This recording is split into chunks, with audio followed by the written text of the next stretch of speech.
So as you will have noted in the program, we have been asked to take up a very interesting topic, investing in a world without order, something, Sonja, I know you have given a lot of thought to. Let's begin with this, if I may. How is it that investors are, it's not just a matter of whether they appear to be, it's clear that they are so sanguine in the face of such a complex and unpredictable state of global affairs? Good morning, and thank you very much for having me. And you're absolutely right. If you just looked at the media headlines these days and you see what's in there, you could get very, very negative. You feel like that the world is falling apart, particularly in some Tragedies areas. everywhere. It is tragedy everywhere, humanitarian tragedy in particular. And then you look at markets, and it seems it's a parallel universe because everything seems to be going quite well. And I think we have to be very honest that the market is a discounting mechanism, and unless these geopolitical issues really affect growth, inflation, and hence monetary policy, we will not take note. Now, this is the status quo, and we shouldn't rule off that, of course, geopolitical events have the ability to influence markets and, of course, create a lot of disruption and volatility. Do you see a disconnect? Right now, we don't see a disconnect because if we look at the economic impact of the geopolitical conflict we're currently seeing, there is none. On growth and inflation. On growth and inflation, that is very important. Of course, we are seeing always commodities, so currencies and commodities normally are the ones that will react. But even there, we have seen just immediate spikes, which normally have normalized by now. As you well know, there are lots of people who make a lot of money warning about geopolitical risk. How do you decide what risks actually matter and which ones are just noise? That is the art of the possible, because, of course, you're right. Geopolitical risks and the possibility of a tail risk event has gone up dramatically. So you believe that? Yes, and as investors, we should not ignore this. The biggest question for you as an investor is, can I hedge against it? And unfortunately, there the answer normally is no, because it's either too expensive, you miss out on the upside. So what you can And impossible to time. It is impossible to time. The only thing you can do is prepare. Do not try to predict, because so far we have seen with both events, particularly in Ukraine, Russia, and now in the Middle East, I'm not quite sure anyone really would have forecasted. And yet again, if you look at the market reaction function afterwards, if you ignore the volatile element right at the outset, it actually would have been wrong to de-risk at that moment. And I think that is the important takeaway. Now, we haven't even talked about the fundamentals yet, because they will matter a lot more, particularly in the near term. But it is very important that geopolitics and, to that extent, political events very often only have a very immediate, noisy impact rather than a long-term lasting impact. I will get to those fundamentals in just a second, but I would like to stay on tail risk for just a moment. Is that to say that, A, you don't do any tail risk hedging, and B, the way you described it, it sounds like a fool's errand? So let's put it in context. We are moving towards a multipolar world, and that is inherently uncertain, and as such means we have to prepare that volatility will be higher. Trying to hedge this, as we just said, and predicting it is close to impossible. So diversification will probably matter a lot more going forward than it has over the past 15, 20 years. That is important to take away, because it is the understanding what a potentially more fragmented world will do to the investable universe and the opportunity set. The reason I ask is because I would imagine that there are many people in this room who are constantly pitched on out-of-the-money put option strategies. Surely there is attractive opportunities to do so, but we wouldn't suggest that this is the right investment opportunity, simply because if you look at your time horizon, that is what matters. Bleed over that period of time?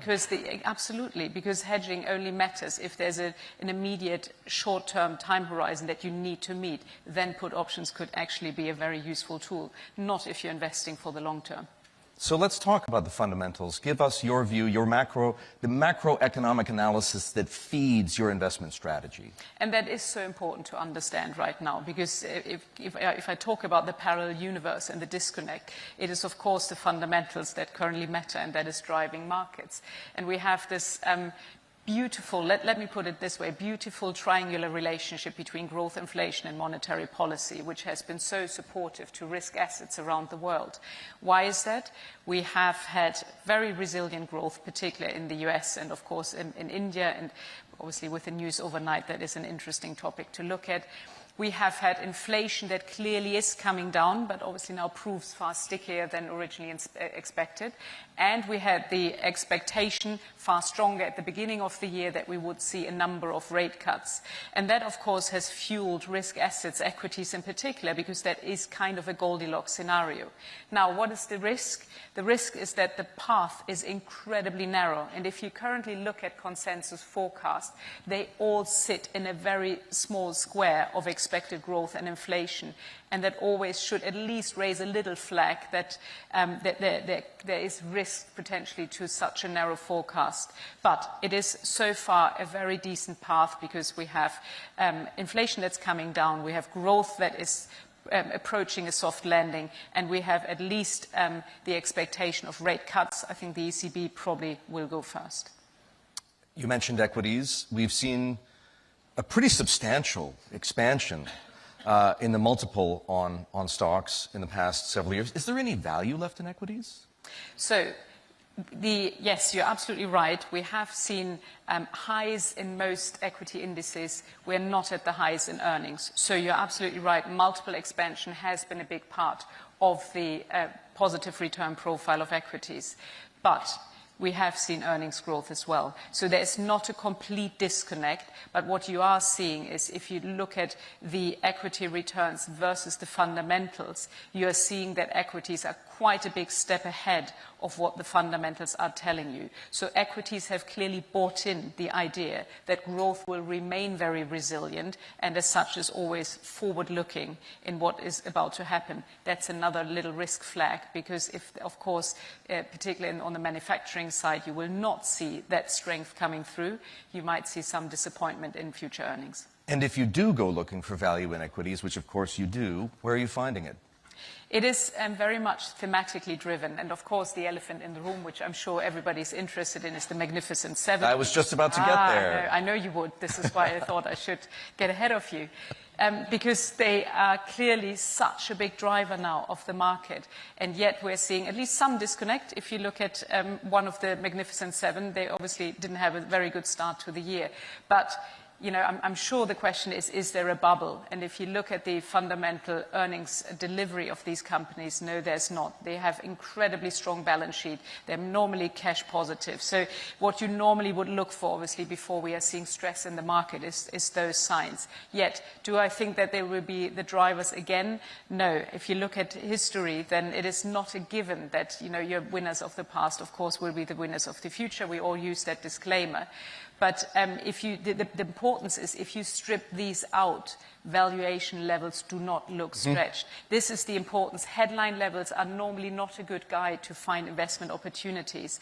So it is far more to understand structural drivers. We had a lot of hype around obesity drugs. We have seen, hence, in Europe, pharma companies benefiting the most. We're looking for the growth opportunity and the shift in the growth opportunities. We just heard from Annabelle the idea of decarbonization, the transition to a green economy. These are structural drivers that will fuel opportunities that we are quite keen to look at. We are in the early stages of what could be a massive reorientation in global trade. How are you pricing that into your investment strategy? That is a very, very important factor. It's difficult to price immediately. So this is all about understanding, you know, putting yourself in the shoes. If you're running a multinational company, how are you thinking about your global supply chains? How are you thinking about potential risk premia of operating and producing in specific areas and specific countries? And does it require you to make changes? So is there disruption arising from a potential deglobalization pathway, and how do you react to it? Again, there's risks, there's opportunities, but it's understanding these. We had a first taster, right, during the pandemic of what it means if you disrupt global supply chains, and I'm pretty sure this is used at least as some sort of a blueprint for companies to potentially rearrange themselves. So we've now addressed trade reorientation. You mentioned decarbonization. Do people appreciate how inflationary the de-risking or decoupling from China, coupled with the energy transition, actually is? No, it seems that we still believe that we're going back to the normal, inflation pattern, if there is anything like it, because let's face it, the period prior to the pandemic and the inflationary shock was everything but normal. And so I'm sure the market is still grappling what a normal inflationary environment should look like. You haven't even mentioned politics and fiscal policy and everything else that we're seeing, because glad you're weaving it in. We're coming to the US election, I'm sure, in a minute. But you're absolutely right. It is the understanding of how these will change the inflationary backdrop. We did run the analysis, particularly on the energy transition. It is inflationary, all else equal. Of course, there's always adaptation. We are changing as consumers, but you have to assume that there's quite a lot of inflationary pressures in the system. And as such, it's very interesting if you consider where we've just started beginning of the year, it's not long ago, and we were expecting 6 rate cuts from the Fed, and we're now talking about flat to potentially up. Mm-hmm. It is an almighty shift in the way we're looking at inflationary pressures. That period you referred to between, say, the global financial crisis and the pandemic was indeed a historical aberration, and not just in terms of inflation and monetary policy. Are we living in a new regime? It appears that we're living in a new regime characterized by geopolitical risk. There's more inflation, and with it, as you've just explained, higher rates. What else belongs in that characterization of the new regime? Is it, whatever we want to call it, neopopulism, illiberalism, what we're about to see play out in the U.S. election? Not just the US, I've mentioned the India election already. It is very interesting in the way we're seeing the electorate responding. There is a few commonalities across most of the elections. Inequality is one of them, where we're seeing a level of backlash now globally to the implications, and of course exacerbated by the cost of living crisis on the back of the inflationary shock, where we are now seeing protest votes being put forward towards the incumbent politicians or parties in general to say, things need to change. The focus on, growth and the global approach has not led to a more equal distribution in society. And with the cost of living crisis, you've fully exposed now the level of inequality. We're seeing this in Europe with a big shift to the right. We're now seeing it in the US play out. But even in India, I'm very sure inequality played a big part why Modi couldn't extend his majority, because India is such a lopsided country as well, where the level of poverty and energy poverty, for example, as a starter, is just still so pronounced. Unless you have sensible policies to put forward, I can see why people say we need change. Heading into this Indian election, were you overweight or underweight India, and what are you doing now? So we were very excited because obviously the inclusion of the government bonds in indices is still a big deal. It is too early to tell. We've seen the equity reaction yesterday, which is normal because it's clear that he will need to acknowledge that there has been, to some extent, a protest vote, and that the pro-growth, pro-business reforms probably need to give way or need to be balanced in trying to focus on what he has heard. So that would not necessarily be business or equity positive, but let's face it, the stock market had such a decent run. It, for the time being, just takes the froth off. We are still very excited because, of course, the inclusion of the bond market means it's just the opening up. We haven't seen India being a major participant because it was very difficult for foreigners to participate. So again, too early to tell. We are not changing, and of course are still excited about the inclusion of the bond market. It is easy to talk about geopolitics because it is so in our face, but I do want to give you an opportunity to talk about something else that's fundamental to your investment strategy, and it's a term that you use, which I find quite amusing, granola. Explain. Yes. It's the European answer to the Magnificent Seven. But it's the healthier option because it's mostly pharma and healthcare. You might know that actually Novo Nordisk now is the largest European company, and they are a major beneficiary of the obesity drug. So it's Ozempic is the main name or trade name, let's put it this way.